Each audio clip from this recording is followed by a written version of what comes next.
Hello, my name is David O'Brien.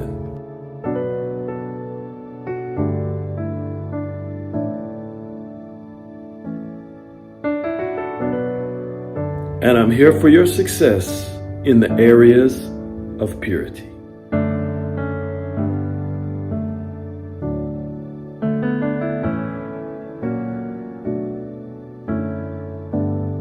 I want to talk to you about part 5, man's sexuality versus spirit. This is the Purity Forum. Welcome back. Glad to have you here because we're making roads, new paths that they're not set yet. As you listen and grow, make certain choices, get more knowledge, your path becomes very, very strong and set, like concrete. But at this time, it's a little unexplored. But we're getting the knowledge out to you that you can take and do something with for yourself, for your generations, your kids, your uncles, nieces, nephews, whoever's in your life. So we're talking about man's sexuality versus spirit. We talked about the spirit of man, how God breathed it into a human being, but it was it wasn't a he or she at the time. He separated the woman out. It became male and female with sexuality, which was a gift, just an added bonus to humanity. So we talked about how the fact is the spirit first relates to God, and then the body is relating to the things of the earth. And so human beings relate to each other also, but it starts with the spirit to God first. Then we then relate to others in a very wonderful and profitable way. And the sexuality part is confined and restricted, but that helps it.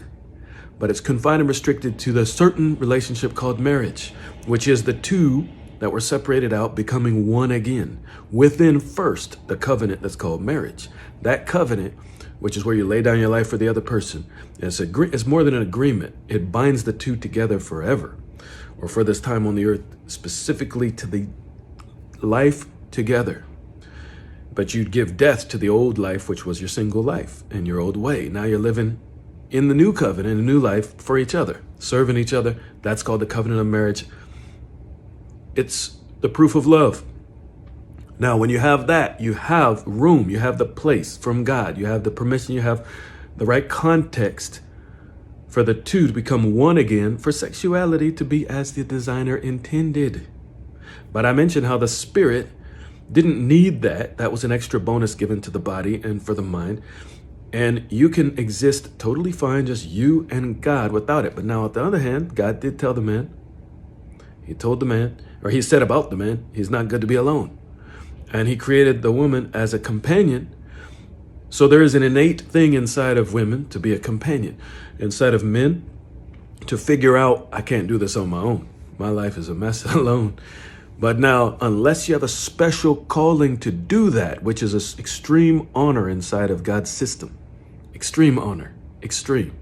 It's like a badge of honor on you if you can, because then your focus and everything is on His will during this time. Is a very unique, rare, powerful thing, and it's given as a treasure to certain people, or for certain periods of time, and then later they get married. But the thing with it is, marriage is a amazing blessing. Innate blessing. It's a blessing that has blessings on it, other blessings inside of it. It's laced with blessings. And that's where sexuality flourishes. Never hurts anybody. There's never anything wrong, never regrets, never problems, never diseases, never any of these things. And God has destined it and set it up for you this way.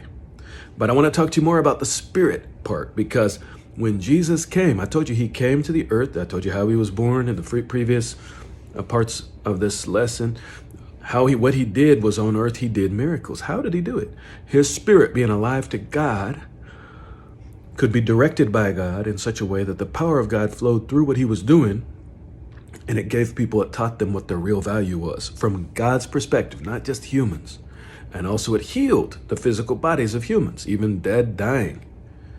This is what Jesus, He was displaying God, the God life in a human being as a vessel. He was displaying God for humans inside of a human. Okay, that's very important to know. He's not out beyond outer space. He was showing you what He can be in you and me. And He did it all around Israel. And then He let the religious people who were more stuck on themselves and their own performance, and they didn't know mercy, He let them kill Him, which is what they were bloodthirsty. They were eager to do it. They wanted it so bad.